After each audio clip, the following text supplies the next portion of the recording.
Dia kata yang si makmum ni bila mufarakah, makmum ni, oh, ni saya cerita ni hal muda-muda, orang muda-muda ni yang belajar ikut Google, YouTube apa semua ni, dia bukan pergi mengaji pun, dengar ceramah siapa kita tak tahu jadi garang.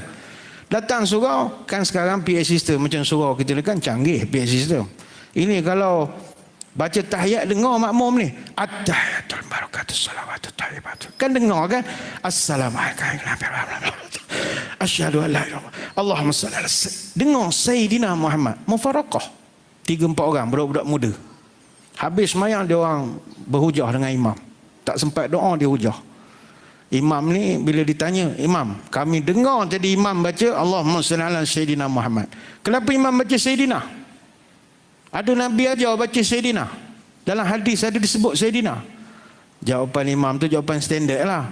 Saya ni panggil Nabi tu Sayyidina sebab saya nak hormat Nabi. Tak tergamak saya panggil dia Muhammad. Muhammad macam panggil kawan kita je. Saya panggil lah Sayyidina, apa masalah tuan-tuan semua. Jawapan akademik lah. Budak-budak ni jenis geng-geng belajar YouTube belaka. Jangan main-main tuan-tuan. Dia orang kata, ustaz, kalau nak hormat sangat Nabi, nak Sayyidina bagai-bagai, kenapa dalam azan tak sebut je Sayyidina? Asyhadu anna Sayyidina Muhammad Rasulullah. Dah ustaz tu tak boleh jawab. Tu kata jangan tak mengaji benda begini. Dah tu hajab tumbuk kecoh. Polis masjid kan ada polis dia kan. Jadi jadilah masalah tu timbul. Kelahi tuan-tuan, tak selesai benda tu.